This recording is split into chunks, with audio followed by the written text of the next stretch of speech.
ሁለታችሁ ማውራት እንችላለን ሌላ ቀን በቃ አሁን እንድታወሩ አልፈልግም ዛሬ ለምን አናወራም አላወራም በቃ ሁለታችሁ በዚህ መልኩ እንድታወሩ አልፈልግም በእንደዚህ መልኩ እንዳትመጡ ብያችኋለሁ ሁለታችሁ አንተም በግል አውርቻለሁ አንተም በግል አውርቻለሁ አሁን እያደረጋችሁ ያላችሁት ነገር ግን ልክ አይደለም ልክ ነኝ እስካሁን እያደረኩ ያለሁት ነገር ልክ አይደለም ልክ ነኝ እና አብርሃም ነው ልክ ነው እያደረገ ያለው ልክ አይደለም ያለው በቃ አሁን ቡዜ ብራዘር ሰማንለ ባለፈው ለተፈጠረው ነገር በጣም ይቅርታ ሩታንም እንደዛው ከዛ ውጪ ግን ያለው ስለ ግል ላይፌ እንደዚህ አይነት ሁኔታ ውስጥ መግባታችን ምንም ላይ መስራት ይችላል ግን ደግሞ እዛ ጋር ቤተሰብ እየተበጠበጠ ነው እሱ ከወንድሙ ጋር እየተጣላ ነው እንዲሁም ሌላ ታሪክ ውስጥ እያገቡ ነበረ ያንን ይብን ማሰብ አልቻለችም ስለኛ እንኳን ምንም ባይጨንቃት ስለ ቤተሰቡ ግን ምንም ግድ አልሰጣትም ነበረ ሲጀመር ከሱ ራሱ ነው ሩታ ከሳ ነበር ከሱኑ ለአንቺ ያልኳት በቃ ታዩ ወስቲ እኛ ምንልከት አንዳንድ የነበረው ከነሱ ጋር ተገናኝቷል ኢቭን ቃላችሁ ራሱ እኮ ተመሳሳይ አልነበረም ለዚህ ራሱ ነገራችሁ ማፈር ነው ያለባችሁ በእውነት ምክንያቱም ጠፋች የተባለችበት ሰዓት የተደዋወልንበት ተገናኘን ያላችሁበት ሰዓት ጭራሽ የማይገናኝ ሰዓት ነበር እዛ ጋር ስታወሩ የነበረው ፊት ለፊት ነበርን አንዱ ሲወጣ አንዱ ይመሰክራል አንዱ ሲወጣ አንዱ ይመሰክራል እኛ ፊት ለፊት ቁጭ ብለናል ቃላችሁን እየሰማን ነበር አንዳንድ ነበረ ሀሳባችሁ ገባ በዚህ ልክ ነው ዋሽታችሁኛል ለማሳሰብ የሄዳችሁበት ርቀት ስለዚህ እኛ አሁን እዛ አምነን ባደረግነው ነገር አምነን ይቅርታ ጠይቀናል እናንተም በጥፋታችሁ አምናችሁ ይቅርታ እስካልጠየቃችሁ ድረስ ስም በማጥፋት አሁንም ክሱን እናነሳዋለን ይሄን ለነገርን የጠራን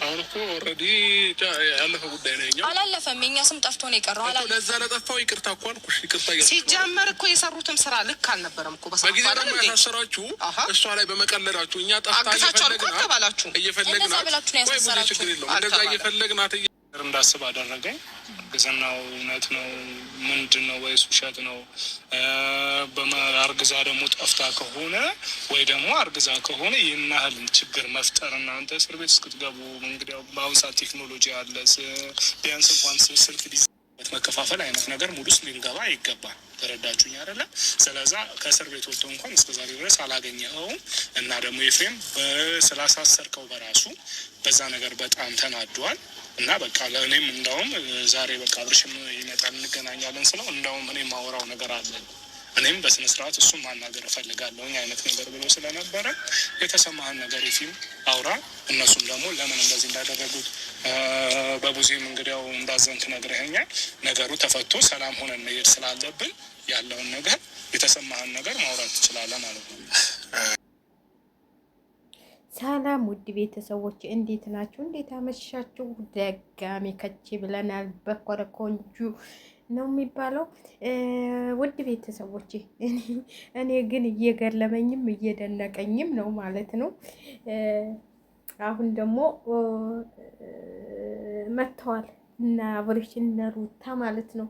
ሩታ ተለለችበት አብርሽ ቻናሉ ላይ ምንም ቪዲዮ አይለቅም ማለት ነው። በነገራችን ላይ ማለት ነው አሁን ይህትየዋ እኔ እኮ እሷ ነች እንዲ ልጁን ያስረገዘችው እኔ እና እሷና አብይር እኮ ግራ ገቡኝ እንዲታወሩ አልፈልግም እያለች እንግዲህ እየመናጨቀቻቸው ነው ማለት ነው ሩታዬ ምንም እንትል ብትል ሩታዬ ጀግና ነች ታሸንፋቸዋለች ጠቅልላ ታሸንፋቸዋለች እንደው ምን አለበት ሩቡን እንኳን የወንድሞቼን ቢሰጥህ ቤተሰብ እዛ እየተጨነቀ ነው እዚህ እሱን ትል ይላል ቤተሰቦቻችንን እያሰደበ ነው አመት እንኳን ያልሞላው ልጅ ትቶ ሌላ ልጅ ፍለጋ ደግሞ እየሄደው እያለ እንግዲህ እየተበሳጨ ነው ማለት ነው ፍሬምን ድብድቡ ቀጥሏል ተላላችሁ ቀጥሏል ነው የሚባለው እንግዲህ ምርጫዬ ነች ሄርሜላ አረገዘችም ወለደችም ከበደችም እኔ እሷ ምርጫዬ ነች በቃ ተውኝ እያለ ነው ተውኝ የራሴን ውሳኔን ተውኝ እያለ ነው ዛሬ ምን አስጠፋህ የደስታዋ ቀን ዛሬ ስትደሰት በነገራችን ላይ ማለት ነው እርጉዝ ነኝ ብላችሁ እንትን የምትሸውዱ ሰዎች ማለት ነው የእርግዝና መመርመሪያ የምትሉት ደግሞ በአንድ ጎን ቀይ ይሆናል ከመጀመሪያውም ማለት ነው በአንድ ጎን ደግሞ ቀይ እስክሪብቶ ማለት ትችላላችሁ ማለት ነው። ምንም ይሄ ጣጣም የለው። ከዛ ልጁ ሲወለድ ይታወቃል ብሏል ኤፍሬም።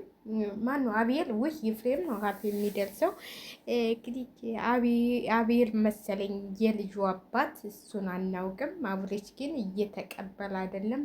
የነገውን እናያለን ማለት ነው። ቤተሰብ ሁሉ አልተቀበለለትም። አንዳንዴ ማለት ነው ከቤተሰቦቻችን ውጭ ስንሆን ማለት ነው፣ ከቤተሰብ ቁጥጥር ስንሆን በጣም ከባድ ነው ማለት ነው።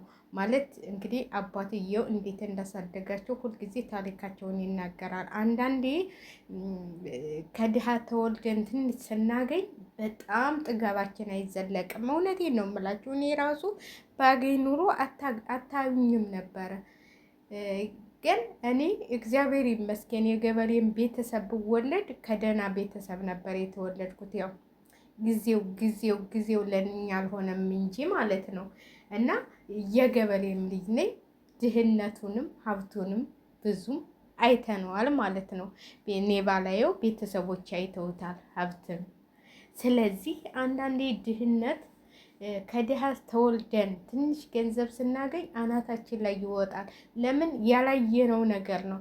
ምንም ቢሆን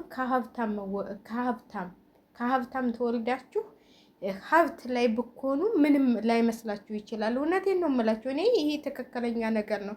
ግን ትንሽ ገንዘብ ስናገኝ ቤተሰቦቻችን እንዴት እንዳሳደጉን እንዴት ሆነው እንዳሳደጉን ያንን ነገር እንረሳዋለን ማለት ነው። አሁን እኔ ባገኝ ማለት ነው ድሮ ያለፍኩባትን ነገር እንደምረሳት እርግጠኛ ነኝ። ሁላችንም ማለት ነው። ሁላችንም አንዳንዴ ምንም ተቸግረን ማለት ነው ችግር መተን አግኝተን ወደ አገራችን ስንገባ ከስደት ስንመለስ ማለት ነው እንዴት እንደሚያደርገው ሁላችንም እናውቀዋለን። እና አብርሽም አሁን እንደሱ እያደረገው ነው የመጣው። በቃ ይሄ መኪና እኮ ቆርቆሮ ነው። በአንድ ቀን ስንት ህይወት እያጠፋ ነው። ይሄ ዩቲዩብ ነው እኮ። ከዚህ እድሜ ለለምለም በሉ። አንዳንዴ ለምለም ለብዙ ልጆች ለብዙ ሰዎች እንትል ሁናለች። እሷን ግን እንደ እንትን ነው ተጠቅመውባት፣ እንደ እንትን ነው የጣሏት ማለት ነው። እውነቴን ነው የምላቸው። እኔ ለምለምን ሁልጊዜ ነው ማነሳት። ለምለም ጀግና ነች። በጀግንነቷ ይኸው እስካሁን አለች። እነሱ ግን እየተግማሙ እየተበሳበሱ ከዚህ ደረጃ ደርሰዋል ማለት ነው። እድሜ ለለምለም በል። እኔ አብርሽን ማናችሁም ግቡና ቪዲዮ ነው የሆነች ስልክ ተሰብራበት ማለት ነው እንትላ ማልክ ሰበርኩብህ ብሎ ሳይሰብር አውቆ እንዴት እንደሆነ ያችን ቀን ሰው ይረሳል እንዴ? እንዲህ ጥግብ ልብ ድፍን ያለው ያችን ቀን ትረሳታለህ? እኔ በነገራችን ላይ ማለት ነው አንዳንዴ የራባችሁን ቀንና የችግራችሁን ቀን መልሳት ጥሩ አይደለም። እኔ ወደ ስደት ስመጣ ለመጀመሪያ ጊዜ ማለት ነው ለመጀመሪያ ጊዜ የራበኝን ራብ እግዚአብሔርን ነው የምላቸው። እንግዲህ ስንት ዓመት 13 ዓመት ሊሆነው እስካሁን አልረሳውም። የራበኝና የቸገረኝን ጊዜ አልረሳትም ማለት ነው። ያችን ቀን መርሳት የለብህም አብርሃም። እንደዚህ የሚያደርግህ ያችን ቀን ረስተነ ያቺ ቀን ደግሞ እንደዚህ አንተ ታላወክበት ማለት ነው። እንደዚህ የዛችም ሴት እዛችም ሴት እያልክ እዛም ሴት ስትል በአሁን በኑሮ ውድነት ከዛችም ስከት ትወልዳለህ፣ ከዚችም ስተት ትወልዳለህ። በአሁኑ ኑሮ ውድነት እንግዲህ ሩታ ጀግና ነች፣ ላትፈልግ ትችላለች ከአንተ ምንም ነገር ማለት ነው። አሁን ሄርሜላ ብትወልድ ግዴታ ልጅህን ማሳደግ አለብህ ነው የምትለው። ስለዚህ ብትጠነቀቅ ያቺ ቀን ዙራ እንዳትመጣ ማለት ነው። ያቺ ስልክ የተሰበረችበትን ቀን እያስታወስክ ብትመጣ ጥሩ ነው ብዬ ነው የማስበው።